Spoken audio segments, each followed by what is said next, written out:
Silakan duduk. Haleluya. Sebelum kita dengar firman, seperti tadi pagi saya beri kesempatan 5 menit kepada hambanya Bapak Pendeta Pembantu Christian untuk bersaksi bagaimana kemurahan Allah dalam pelayanannya. Mari, silakan. Saudara, haleluya. Puji Tuhan. Mungkin sebagian ada yang tahu saya. Stok yang udah lama, saudara.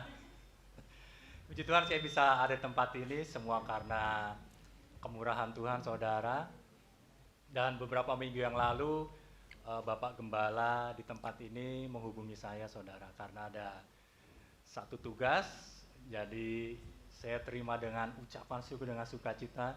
Saya bilang ini yang saya nanti-nanti Tuhan. Jadi ada satu jiwa, saudara, di daerah Keranggan sana. Keranggan Muda kalau nggak salah, dekat daerahnya Pak Olof, tapi ini sebelah kirinya. Dan puji Tuhan, saudara, kami melayani di sana seorang ibu yang ditinggal oleh suaminya. Jadi para suami, mana para suami? Hati-hati, nggak boleh ninggal-ninggal istrinya ya. Nggak boleh. Jadi tetap setia, karena perjanjian di dalam Tuhan, mau susah, mau sakit, mau senang, tetap bersama-sama. Nggak boleh ada tinggal-tinggalan. Ya, jadi kami layani, ibu itu sangat terpuruk, saudara.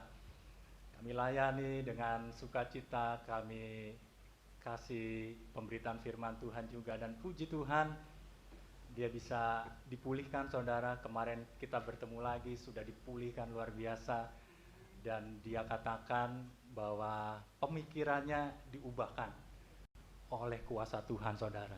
Jadi bukannya siapa-siapa, bukan kita, saudara, tapi oleh karena kuasa Roh Kudus yang bekerja dalam kehidupan setiap kita, saudara. Dan puji Tuhan, bukan hanya itu saja, saudara. Sebelum kita pulang waktu itu, kita tanya, ibu ada hal lain yang kita doakan, yang perlu kita doakan. Ternyata dia memiliki satu penyakit, saudara, di bagian hidungnya itu, saudara. Kalau kita bernafas ini kan normal, saudara, ya. Kita merasakan udara segar, merasakan AC, dan dia tidak merasakan apa-apa, saudara. Walaupun dia bernafas, saudara, ibu ini. Karena kecelakaan, saudara, ditabrak. Jadi hampir kurang lebih, kalau nggak salah 10 tahun dia menderita itu. Dia tidak rasakan apa-apa, jadi kalau cium aroma itu nggak bisa juga, saudara. Jadi bayangin, hidup 10 tahun tanpa merasakan udara segar, walaupun dia mungkin diajak ke tempat AC, saudara, dia nggak bisa rasakan seperti kita. Terus tangannya juga sakit, saudara, yang tadinya nggak bisa mengepal, saudara, akhirnya bisa. Kemarin kita sudah tanya juga. Semua karena kemurahan Tuhan, saudara. Amin. Hidungnya bisa bernafas, dia bisa rasakan udara. Aroma saya tanya, sudah bisa sedikit, dia bilang. Tapi saya mau katakan, itu bukan karena kita manusia, tapi karena kuasa nama Yesus. Haleluya. Jadi saya katakan ke ibu itu, ini membuktikan bahwa Yesus tetap mengasihi ibu. Amin. Yesus tetap mengasihi keluarga ibu. Walaupun suami entah kemana, tapi tetap fokus pada Yesus. Saat ini yang dicari cuma kita mau fokus sama Yesus. Iman kita tetap kuat di dalam Tuhan, walaupun berbagai macam masalah yang ada. Amin, saudara. Karena janji Tuhan bahwa Tuhan akan melihat adakah iman di bumi ini. Itu yang Tuhan cari, saudara. Dan puji Tuhan, semua terjadi karena kemurahan Tuhan. Haleluya. Bukan hebat, bukan kuat siapa kita. Bukan Bapak Ibu Gembala tempat ini, bukan saya, tapi karena Yesus Kristus Tuhan. Puji Tuhan, saudara, sudah 5 menit, biarlah kesaksian ini juga menjadi kesaksian yang menguatkan kita semakin dekat lagi sama Tuhan. Tadi firman Tuhan katakan, gak main-main lagi sama Tuhan di zaman akhir ini. Udah waktunya kita benar-benar fokus. Kerja tetap kerja, tapi tetap lagi fokus sama Tuhan. Segala puji, hormat, kemuliaan bagi nama Tuhan. Haleluya, Tuhan Yesus. Puji Tuhan. Haleluya. Amin. Kita bersyukur buat anugerah Tuhan yang Tuhan berikan bagi kita semua. Setiap pribadi, saya dengan saudara yang percaya kepada Tuhan, kita bersyukur bahwa Allah itu baik. Eh, Salah satu saksi mata perkembangan pekerjaan Tuhan di tempat ini yaitu Pak Christian. Selain Ibu Lukas, Pak Christian sebagai pembina pemuda saat itu. Sama almarhum Pak Lukas yang sangat gigih untuk bisa pekerjaan Tuhan berjalan dengan baik. Ya, Pak Ateng Siahai dan beberapa orang yang tahu pekerjaan Tuhan di sini. Ada banyak hal yang perlu kita perhatikan dalam hidup ini, bahwa seperti tadi disampaikan bahwa segala sesuatu ada rencana Tuhan. Amin. Dan sebenarnya Pak Christian ini sudah bekerja melalang buana sebelum Timur-Timur jadi negara sendiri. Sudah di sana, bahkan sudah ke Timur-Timur kerja di sana, tapi dia nggak tahan panggilan Tuhan. Sebenarnya banyak kesaksiannya ya Pak ya. Setiap dia berdoa, Tuhan perlihatkan banyak hal tentang jiwa-jiwa. Akhirnya dia bilang, sudahlah Om, kayaknya saya harus ikut panggilan itu. Saya harus tinggalkan Timur-Timur. Kalau dipikir secara pekerjaan saudara, itu Timur-Timur potensi karena belum ada orang hebat-hebat yang apalagi bicara iklan di sana ya. Mereka begitu merdeka bukan lebih maju, tidak. Justru harus mulai dari nol. Dan perlu orang-orang yang berkapasitas untuk membangun negeri itu. Ya mungkin termasuk orang-orang seperti Pak Christian dalam bidang iklan dan lain sebagainya. Tapi ya kenapa Tuhan panggil? Ya pribadi. Saya katakan dalam ilmu teologi tidak pernah belajar tentang bagaimana orang itu dipanggil Tuhan selain dia dengan Tuhan. Kita nggak pernah belajar itu. Ya. Yang kita pelajari apa yang sudah ditulis, yang diterahkan oleh Tuhan melalui para hambanya, yaitu kitab, Alkitab. Tapi pribadi, hubungan pribadi itu gak ada yang tahu. Sebab itu, pergunakan hubungan pribadi itu sebanyak-banyaknya dengan Tuhan. Karena gak ada pelajarannya. Anda mau cari di mana? Gak ada. Makanya orang-orang yang biasa pribadi dengan Tuhan, ketika Anda membantah apa yang dia rasakan dengan Tuhan, dia kan tidak akan beralih. Dia bilang, saya yang rasa bukan situ. Saya yang tahu Tuhan bicara bukan di situ. Gitulah. Itu yang gak bisa dibantah. Makanya saudara, itulah hidup kita sebagai orang percaya. Amin. Nah, saudara dikasih dalam Tuhan, hari ini saya coba menyampaikan firman Allah seperti yang saya sampaikan ibadah yang pertama. Dan saya rindu saudara juga mengalami hal yang sama tentang kebenaran ini. Amin. Ya. Mari kita buka dalam Mazmur 125 ayat 1 sampai 5. Di dalam Mazmur 125 ayat 1 sampai dengan ayat yang kelima. Kita lihat firman Allah. Saya baca ayat yang pertama, saudara baca ayat yang kedua, kita bergantian. Dikatakan begini firman Allah. Lembaga Alkitab Indonesia memberi tema Aman dalam Lindungan Tuhan. Nyanyian Ziarah. Orang-orang yang percaya kepada Tuhan adalah seperti gunung Sion yang, karena kata itu terlalu dalam untuk saya renungkan. Saya suka bilang sama saudara, kalau bicara kemurahan itu sangat berat. Kalau saudara orang miskin jadi kaya, oh haleluya. Tapi kalau saudara nggak pernah kenal itu miskin, saudara orang kaya, tiba-tiba jadi miskin. Oh haleluya, saudara. Karena sakitnya itu luar biasa. Karena nggak pernah tahu miskin. Makanya beda orang itu yang mulai dari awal dia berusaha sampai dia diberkati, itu beda. Cara menghadapi masalahnya yang beda. Kalau orang yang begitu lahir, udah punya orang tuanya punya gedung berlimpah, nggak pernah tahu rasa itu. Kalau dia alami rasa yang namanya bangkrut, moneter, pasti dia sakitnya luar biasa. Ini saya bicara tentang psikologi. Saya nggak mengenyek mereka ya, nggak. Saya bicara tentang perbandingan psikologi hidup. Dan itu yang dialami. Kalau saudara bicara kemurahan, saya suka bilang saudaraku, satu waktu umpamanya saya mau beli iPad ini. Waktu saya mau beli, saya coba lihat, waduh mahal umpamanya. Oke lah, anggaplah umpamanya 12 jutaan. Memang waktu pertama keluar segitu harganya. Walaupun saya cicil. Tapi udah lunas loh, sudah lah. Waktu cicil saya suka berdoa, Tuhan jangan dulu Engkau panggil saya, masih ada cicilan. Saudara,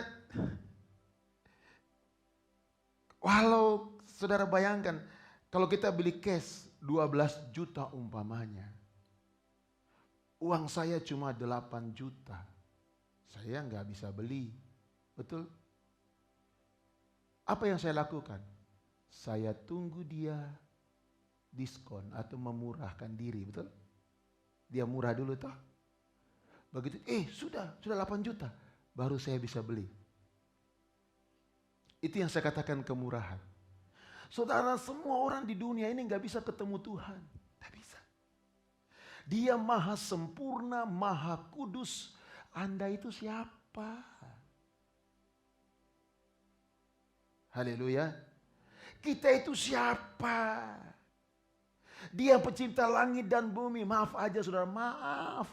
Kita ketemu lurah saja sama camat itu, kita selalu merasa, aduh udah enak nih. Apalagi kalau lurah camat datang ke rumah kita, sopo kita.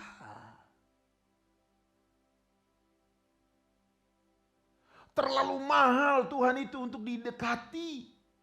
Sebab saya tidak sempurna, dia sempurna. Sehingga banyak orang salah jalan untuk mencari Tuhan. Dia pergi ke pohon, dia pergi ke gunung, dia pergi ke batu, dia pergi ke patung untuk mencari Tuhan. Kenapa? Nggak bisa sinkron. Karena kita terbatas, yang artinya kita ketemu dengan yang tidak sesuai yang kita inginkan. Tapi Allah itu begitu luar biasa kasihnya. Yang tadinya dia nggak bisa dijangkau oleh tangan kita.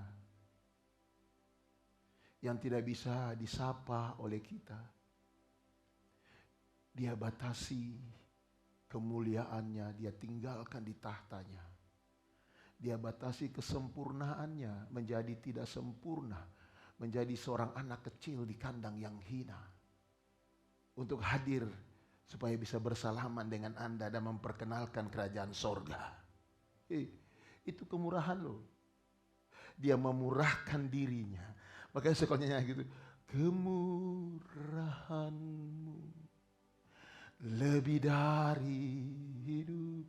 Orang tua dulu kalau nyanyi lagu itu sambil, oh Tuhan ampuni kami. Nggak layak.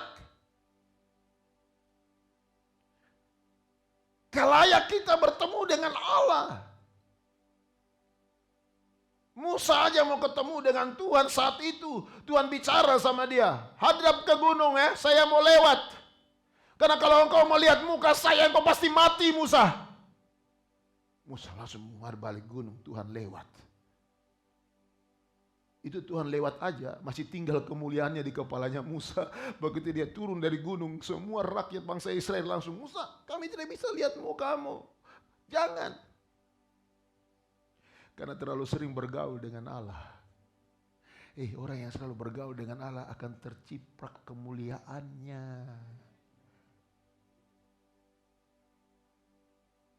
Orang yang bergaul dengan, ya maaf ya, kalau dia bergaul dengan tentara aja, walaupun dia bukan tentara, jalannya sudah kayak tentara, padahal temannya doang yang tentara. Itu karena banyak bergaul. Itu bergaul loh. Betul nggak? Dia ikut juga gunting cepak. Kenapa? Temennya tentara. Apalagi kalau teman kita Tuhan.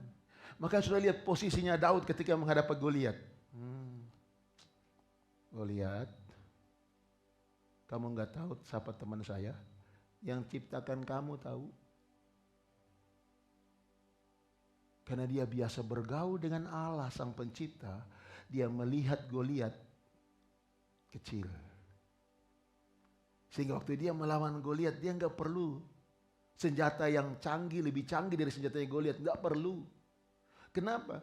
Aku punya teman loh yang bisa cabut nyawamu. Yang pernah dia pakai saya merobek mulut singa. Yang pernah dia pakai saya menghantam rahang beruang. Dia yang sama yang bikin kamu Goliat game over. Itu iman. Kenapa dia berani? Karena dia tahu Allah di pihaknya.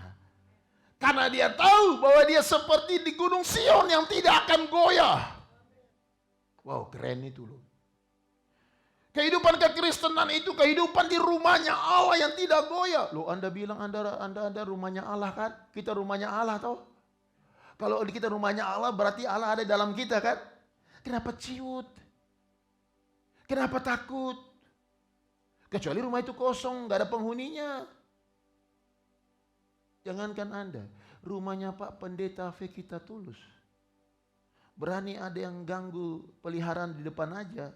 Tangtung-tangtung, saya keluar. Jangan ganggu. Nanti kalau anjing ini lepas digigit kalian. Itu rumahnya Pak Veki.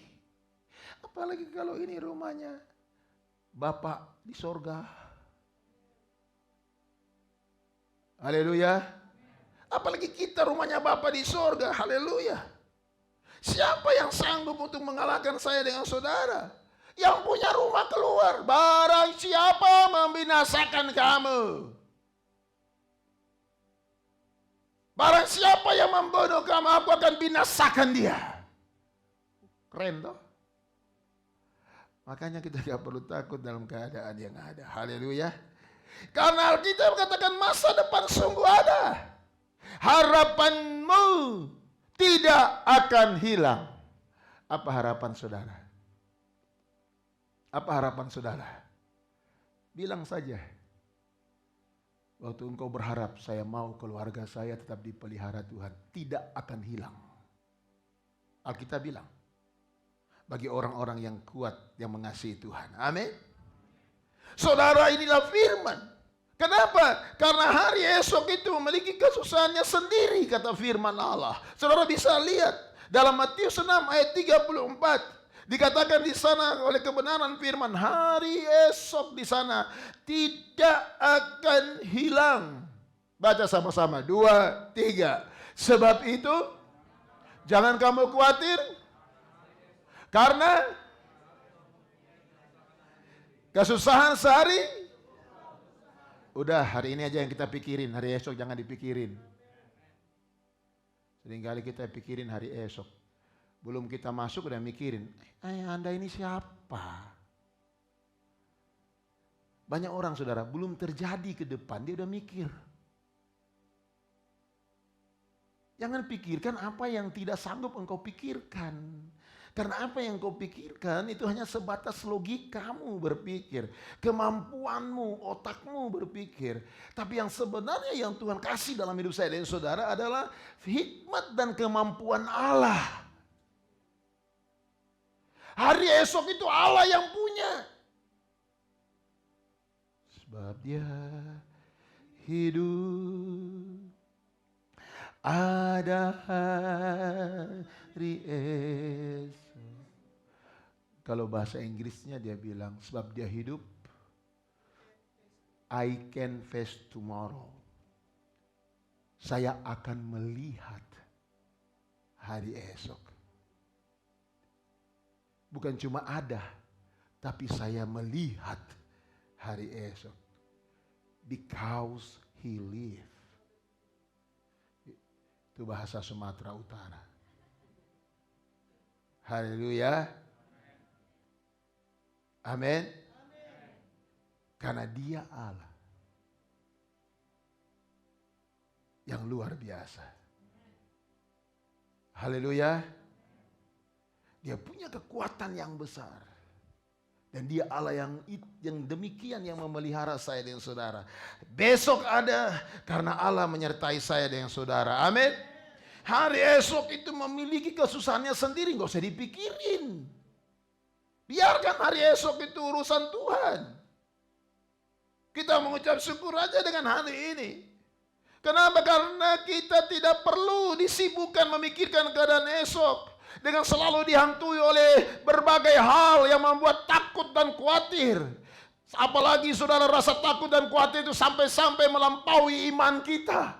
Melewati iman saya dan saudara. Melampaui iman kita kepada Tuhan Yesus. Yesus jadi kecil oleh masalah. Padahal jawabannya ada di Yesus. Banyak orang saudara ini kunci berkas rumahnya, kunci berkat umpamanya. Dia lebih sibuk dengan mana berkatnya, padahal kunci ada di sakunya. Ini repot yang kayak gini. Padahal dia tinggal cabut kunci itu, buka. Kita tinggal beriman, Tuhan saya percaya. Tapi seringkali logika yang jalan, masa bisa sih? Saya mau beritahu Anda cara Tuhan bekerja tidak seperti cara kita berpikir. Makanya suka saya katakan bahwa banyaklah rancangan manusia tetapi kehendak Tuhan yang jadi. Haleluya, itu kata Amsal. Banyak yang kita rancang, ini itu. Kehendak Tuhan yang jadi. Haleluya. Iya. Saudara tahu saya rancang diri saya. Oh, kalau itu terjadi mungkin saya sekarang udah jenderal kali. Karena rancangan saya masuk angkatan laut, kalau tidak pelaut saya masuk angkatan laut. Kalau saya masuk angkatan laut tahun 88, masuk Akabri berarti lulus 91. 3 tahun toh. Kalau 91, angkatan 91 sekarang coba lihat. Jenderal bintang 1. Ada yang bintang 2 karena karir toh. Berarti saya sudah berdiri. Wah, boleh juga tuh. Tapi bukan rancangan saya. Rancangan Tuhan yang jadi. Teman-teman saya angkatan 88 tamat SMA saat itu. Semua sudah jadi terkenal di mana-mana. Bahkan ada yang pilot dan lain sebagainya. Kalau ketemu kita cuma hai gitu. Semua punya rancangan berbeda. Bahkan teman saya sendiri udah ke sekolah pelaut. Sekarang di rumah. Hanya bisnis biasa. Gak ada yang tahu cara Tuhan. Padahal dia mempunyai ijazah nautika yang memang yang sudah kapten kapal. Bukan lagi anak buah. Tapi dia gak mau. Bukan dia gak mau. Kehendak Tuhan yang jadi. Amin. Amin. Asal kita menjadi orang sungguh-sungguh mengasihi Tuhan, percaya kepada Tuhan, segala masa depan kita dalam tangan Tuhan. Dia yang mengatur. Dia Allah yang melakukan perkara yang besar. Saudara dikasih dalam Tuhan, sekalipun dunia dipenuhi dengan goncangan yang ada. Di segala bidang kehidupan, ekonomi, politik, dan lain sebagainya. Tapi lihat orang percaya kata Tuhan. Di dalam Ibrani pasal 12 ayat yang ke-28. Firman-Nya berkata demikian bagi saya dan saudara orang percaya. Baca sama-sama Ibrani 12 ayat 28. 2, 3. Jadi, karena kita menerima kerajaan yang tidak tergoncangkan, marilah kita mengucap syukur dan beribadah kepada Allah menurut cara yang berkenan kepadanya. Demikian dengan hormat dan takut. Haleluya. Kenapa saya harus khawatir hari esok? Kenapa saya harus gentar terhadap hari esok? Firman Tuhan katakan dalam diri saya ada kerajaan yang tidak tergoncangkan. Semua bergoncang. Zaman COVID-19 ini semua bergoncang. Bahkan negara-negara pun bergoncang. Itu bagaikan kerajaan yang bergoncang. Kerajaan ekonomi bergoncang. Kerajaan politik bergoncang. Bahkan negara-negara seluruh dunia bergoncang. Tapi di dalammu, kata firman Tuhan, ada kerajaan yang tak tergoncangkan. Keren kan? Tapi muka memble. Kita ini hebat. Saya mau ngomong apa lagi kepada saudara tentang keadaan? Saya mau bicara ekonomi, mata Anda lihat semuanya kau. Saya mau bicara apa tentang pendapatan? Semua kau. Saya cuma bicara, engkau punya kerajaan yang tak tergoncangkan. Dalam keadaan apapun engkau harus tahu. Haleluya. Itu firman, saudara. Kenapa? Karena penyertaan Tuhan atas saya dengan saudara sampai kepada kesudahan zaman. Kenapa? Kenapa tidak tergoncangkan? Karena Allah menyertai saya. Amin. Allah menyertai saudara. Sampai kepada keadaan zaman dikatakan. Dalam Matius pasal 28 ayat 20 dia bilang begini saudara. Baca sama-sama. 2, 3. Dan ajarlah mereka melakukan segala sesuatu yang telah kuperintahkan kepadamu. Ini saya lagi ajar deh. Ini yang Tuhan perintahkan.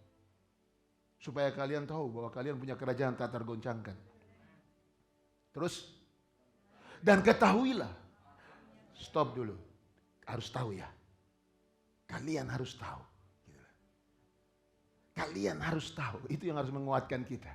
Kalian harus tahu, sama-sama kita baca 2, 3. Aku menyertai kamu senantiasa sampai kepada akhir zaman. Beri kemuliaan bagi dia. Haleluya. Kalian harus tahu. Kita bolehlah marah-marahan di rumah, suami, istri, anak, orang tua. Tapi jangan hilangkan penyertaan Yesus. Remehkan pernyataan Yesus dalam hidupmu.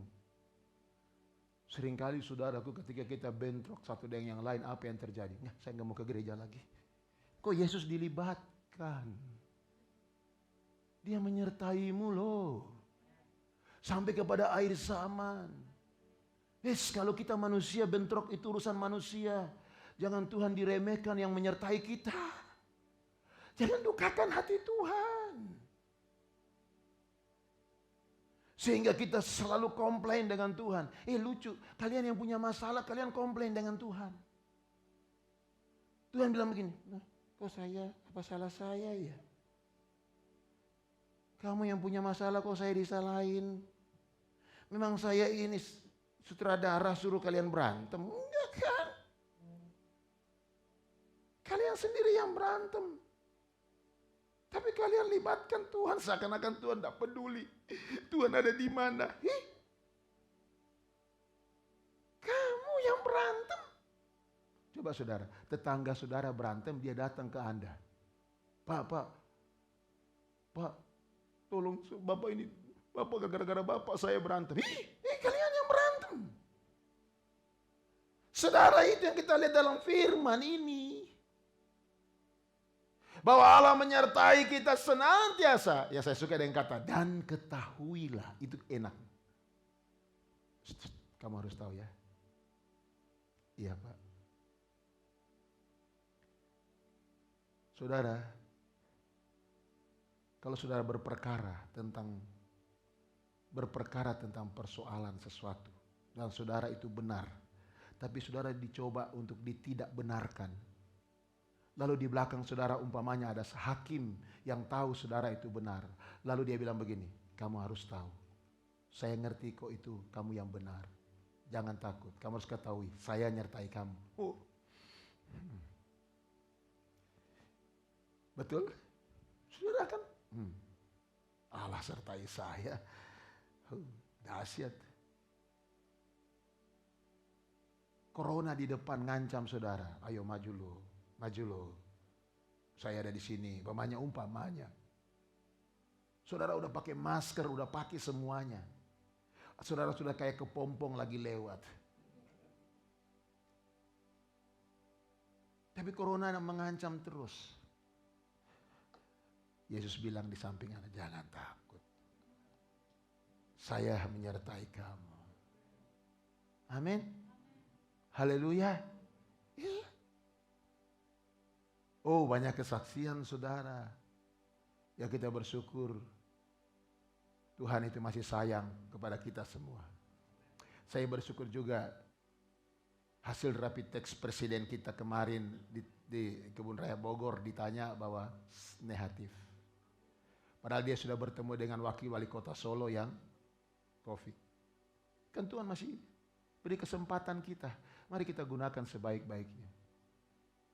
Kita bersyukur juga walaupun saudaraku Bapak Adel Yangsen tidak apa-apa karena temannya ada COVID yang akan berangkat kerja. Itu anugerah Tuhan, gak gampang loh. Karena belum keluar rapid testnya, mereka udah ngomong, sudah bergaul. Gimana? Begitu keluar besok rapid testnya, Pak Yangsennya negatif, temannya positif. Tapi mereka sudah kelanjur ngobrol-ngobrol, apa kabar, jalan-jalan. Hanya periksa ulang. Begitu diperiksa ulang, puji Tuhan. Ternyata juga negatif. Loh itu kan anugerah. Anda nggak bilang begini, oh kebetulan. Hiduplah dengan kebetulan. Saya nggak pernah hidup dengan kebetulan, tapi saya hidup dengan kepastian. Haleluya. Kita itu hidup dengan kepastian.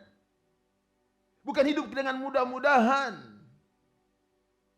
Itu yang selalu kita pegang. Haleluya. Oleh sebab itu Alkitab dengan tegas katakan bahwa Paulus berkata dalam 2 Korintus pasal 5 ayat 7. Dia berkata demikian. Dia tahu bahwa Allah menyertai hidupnya. Dan dia katakan dengan tegas di dalam 2 Korintus 5 ayat yang ke-7. Kita lihat firman Allah itu. Dia katakan apa di sana?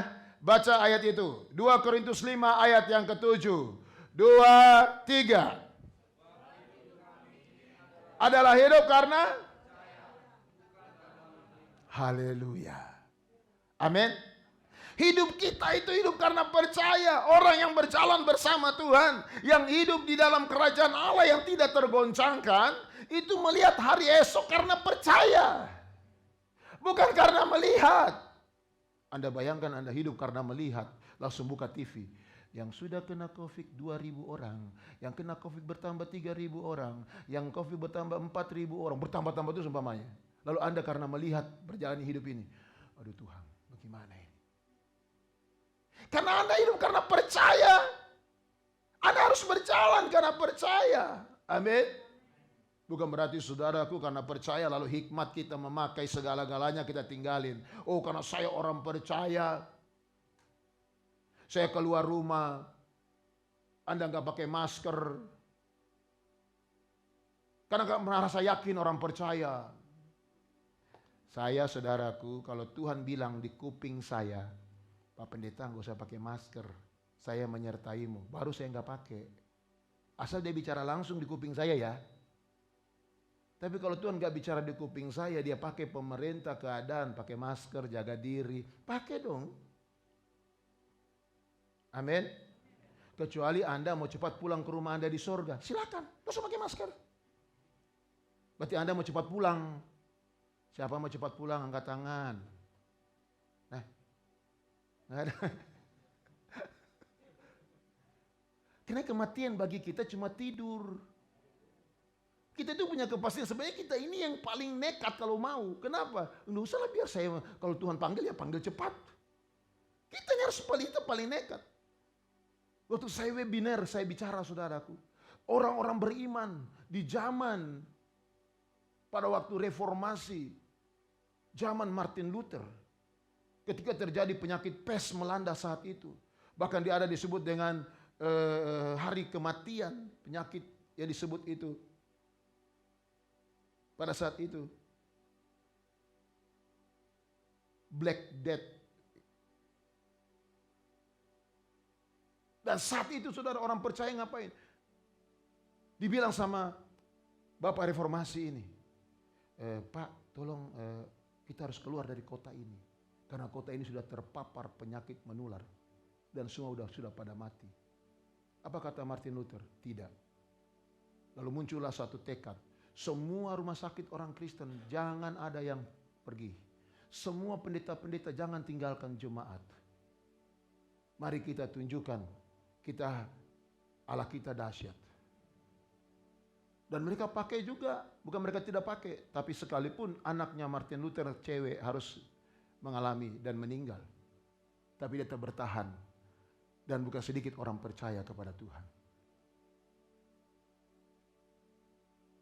Zaman gereja awal ketika zaman Romawi, saudaraku, abad kedua, terjadi juga penyakit sampar yang sampai sekarang tidak ditahu. Ya ujung-ujungnya ya Ebola itu sekarang ini, karena itu virus itu dia berkembang terus jadi penyakit sampai hari ini. Sama seperti virus corona, itu perkembangan dari influenza dan lain sebagainya, flu burung sampai hari ini. Nah saudara, saat itu orang Kristen belum berkembang. Malah mereka ditekan oleh orang-orang Romawi. bahwa ini bidat sesat. Tapi waktu terjadi saudaraku, penyakit itu, saya bilang, makanya saya katakan, penyakit selalu hadir ketika manusia mendukakan hati Tuhan. Dan saat itu saudaraku, orang Kristen tidak dihargai pada abad kedua. Lalu kaisar itu, dia lihat bagaimana orang Kristen itu datang ke jalan-jalan pada abad kedua. Lalu memberitahukan kepada mereka. Karena mereka beranggap bahwa dewa mereka lagi marah. Oh, dewa lagi marah ini. Tapi apa kata orang Kristen? Bukan dewa marah. Karena kalian mendukakan Sang Pencipta. Dia Tuhan. Akhirnya orang mengenal siapa Tuhan. Haleluya. Haleluya. Semakin tersebar iman. Sekalipun pada saat itu mereka harus memakai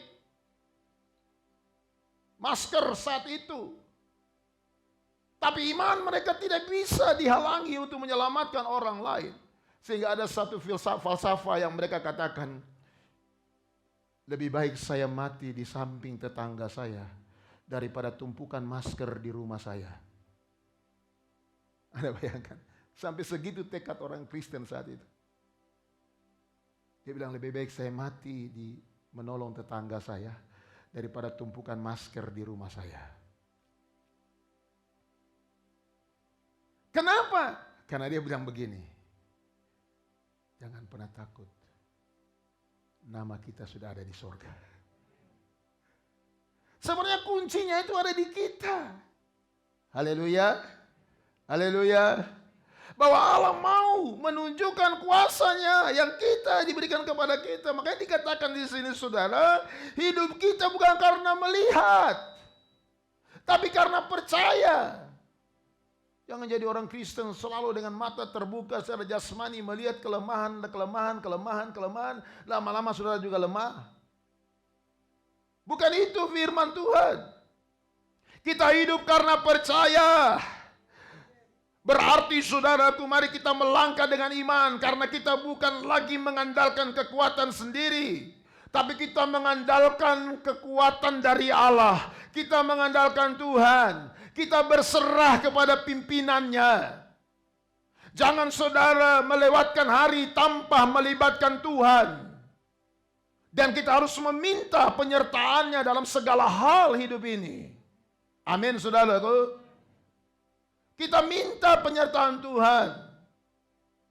Mungkin saudara hari-hari yang kita lalui seperti berada di lembah bayang-bayang maut.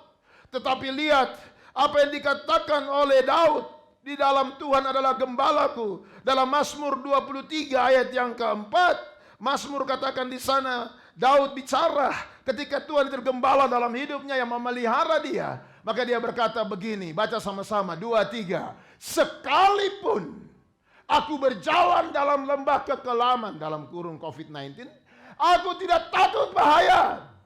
Sebab engkau besertaku, gadamu dan tongkatmu, itulah yang menghibur aku. Haleluya. Haleluya. Gadamu dan tongkatmu, itulah yang menghibur aku. Gadah itu berbicara kuasa dari Tuhan. Tongkat berbicara kekuatan daripada Allah. Dia menyertai saya dan saudara. Haleluya. Haleluya. Saudara, tidak terasa. Sudah hampir 5 bulan kita dalam keadaan ini. Tapi dia tetap Allah. Ebenezer. Allah menyertai sampai hari ini. Dia tidak tinggalkan kita. Dia selalu bersama dengan kita sekalipun tekanan ada. Kenapa tuh? Tuhan ingin supaya kita harus terus hidup dalam kebenaran. Jangan bermain-main dengan dosa. Karena itu yang mengakibatkan banyak hal yang melonggarkan hubungan kita dengan Tuhan. Nanti saya ajar pada saudara sesuatu yang luar biasa. Bagaimana iblis membangun benteng di dalam pikiran kita. Sehingga kita tidak bisa lihat kemuliaan Allah oleh karena benteng yang tinggi yang dibangun itu. Oh, itu ngeri kalau saudara kita bahas itu. Supaya cara pandang kita terhadap Tuhan itu berbeda dengan cara pandang orang lain.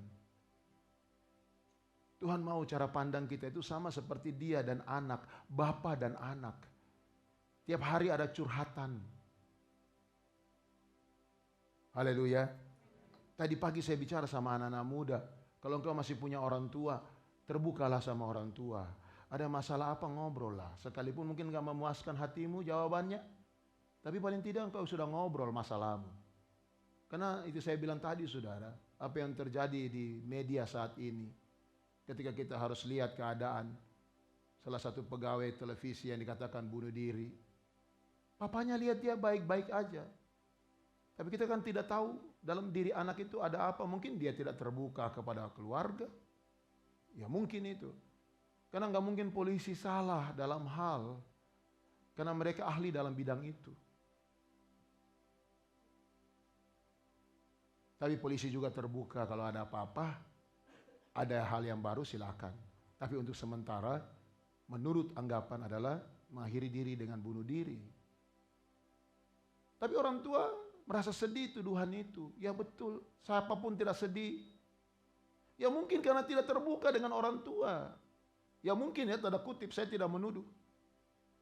Biarlah kita juga demikian. Kalau kalian anak-anak punya orang tua, ngobrol lah. Mau dijawab orang tua dengan benar, yang penting saya sudah kasih tahu. Supaya ada juga yang bisa diselesaikan. Begitu juga kita dengan Tuhan. Tuhan tahu siapa kita karena Dia menciptakan kita. Dia tahu sampai onderdil kecil dalam dirimu itu Tuhan tahu.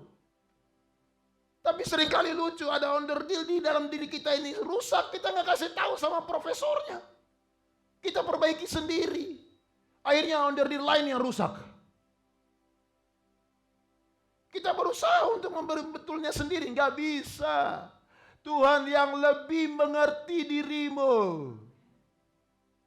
Oleh sebab itu, dalam Yeremia 17 ayat 7 ayat yang terakhir dia katakan begini firman-Nya saudara. Baca sama-sama, 2, 3. Diberkatilah orang yang mengandalkan Tuhan, yang menaruh harapnya pada Tuhan. Haleluya.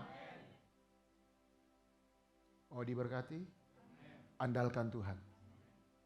Andalkan Tuhan, diberkati. Haleluya. Saya tanya saudara, mau diberkati? Andalkan Tuhan. Andalkan Tuhan, diberkati. Haleluya. Itulah kekuatan kita. Haleluya. Yang menjadi kekuatan hidup kita. Karena Tuhan yang menyertai saya dan saudara.